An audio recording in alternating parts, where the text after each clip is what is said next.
Shalom. Channel ini terbuka untuk semua orang yang rindu mengerti apa kata Alkitab tentang hal-hal dalam kehidupan ini. Selamat menonton. Tuhan Yesus memberkati.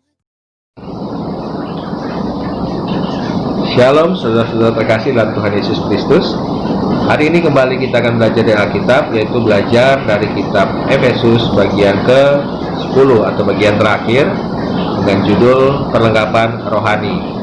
Bacaan kita terambil dari Efesus 6 ayat 10 sampai 20. Ayat 10, akhirnya hendaklah kamu kuat di dalam Tuhan, di dalam kekuatan kuasanya.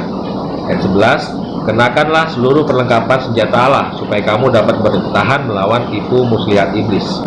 Jadi di ayat 11 ini dikatakan bahwasanya kita sebagai umat Tuhan yang sudah ditebus oleh Tuhan, yang masih hidup di dunia ini, harus mengenakan seluruh perlengkapan senjata Allah agar kita dapat bertahan melawan apa? Melawan tipu muslihat iblis. Ayat 12, karena perjuangan kita bukanlah melawan darah dan daging, tetapi melawan pemerintah-pemerintah, melawan penguasa-penguasa, melawan penghulu-penghulu dunia yang gelap ini, melawan roh-roh jahat di udara. Ayat 13, sebab itu ambillah seluruh perlengkapan senjata Allah supaya kamu dapat mengadakan perlawanan pada hari yang jahat itu dan tetap berdiri, sudah kamu menyelesaikan segala sesuatu. Jadi di ayat 12 dengan jelas dikatakan bahwasanya setelah kita selamat, setelah kita terima Tuhan Yesus, masih ada perjuangan lagi untuk melawan pemerintah-pemerintah, melawan penguasa-penguasa dan penghulu-penghulu dunia yang gelap ini, melawan roh-roh jahat di dunia ini. Jadi kita yang masih manusia, yang masih di dalam daging, harus melawan segala tipu muslihat iblis, roh-roh di udara, segala penguasa-penguasa kegelapan. Itu yang harus kita lawan di dunia ini. Jadi kita butuh perlengkapan senjata Allah. Ayat 14, jadi berdirilah tegap, berikat pinggangkan kebenaran dan berbaju zirahkan keadilan. Hal pertama itu senjata Allah, yaitu ikat pinggang kebenaran dan baju zirah keadilan. Artinya kebenaran, tetap berdasarkan pada kebenaran. Kebenarannya di mana? Ya, kembali lagi dalam firman Tuhan di dalam Alkitab. Kemudian berbaju zirahkan keadilan. Ingat, adil di dalam segala sesuatu dan adil di dalam segala tingkah laku kita. Kemudian ayat 15, kakimu berkasutkan kerelaan untuk memberitakan Injil damai sejahtera. Kembali ditekankan bahwa ada tugas atau ada kewajiban asasi kita untuk memberitakan Injil damai sejahtera. Jadi kita bukan untuk memaklumi dosa, kita bukan untuk mengatakan bahwasanya kamu nggak apa-apa karena Tuhan telah mengasihi kamu dan telah mati untuk kamu, tapi kita harus menginjili, memberitakan Injil damai sejahtera. Keselamatan hanya ada dalam Tuhan Yesus, dan setelah menerima keselamatan itu kita punya kewajiban untuk mengatakan pada semua orang bahwasanya hanya melalui Tuhan Yesus saja ada keselamatan kekal.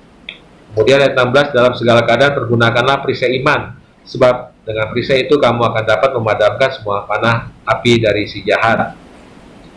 Perisai iman, sehingga dalam kondisi apapun kita tetap percaya bahwa Tuhan itu baik dan tidak ada satupun rencananya bagi kita yang gagal. Ayat 17, dan terimalah ketopong keselamatan dan pedang roh, yaitu firman Allah. Kembali katakan ketopong keselamatan di kepala dan pedang roh, yaitu firman Allah. Jadi kemanapun kita pergi dan apapun yang kita katakan, biarlah hanya firman Tuhan yang kita sampaikan. Ayat 18, dalam segala doa dan permohonan berdoalah setiap waktu di dalam roh dan berjaga-jagalah di dalam doamu itu dengan permohonan yang tak putus-putusnya untuk segala orang kudus. Juga untuk aku, supaya kepadaku jika aku membuka mulutku dikaruniakan perkataan yang benar, agar dengan keberanian aku memberitakan rahasia Injil. Ayat 20, yang kulayani sebagai utusan yang dipenjarakan. Berdoalah supaya dengan keberanian aku menyatakannya sebagaimana seharusnya aku berbicara. Jadi semua itu senjata perlengkapan Allah sudah kita pakai, perlengkapan rohani untuk melawan segala tipu muslihat iblis, melawan penguasa-penguasa di udara, roh-roh jahat di udara, penguasa-penguasa kegelapan di dunia ini. Itu kita bisa lakukan, tapi tetap dikatakan oleh Rasul Paulus di ayat 18 tadi, dalam segala doa dan permohonan berdoalah setiap waktu di dalam roh dan berjaga-jagalah di dalam doamu itu. Dan tetap seperti diperintahkan oleh Tuhan Yesus, berdoalah dan berjaga-jagalah. Karena memang itulah kekuatan kita. Kalau kita menggunakan kekuatan kita sendiri, menggunakan hikmat kita sendiri, pengetahuan kita sendiri, maka kita akan binasa. Demikianlah firman Tuhan hari ini. Terima kasih sudah menonton dan Tuhan Yesus memberkati.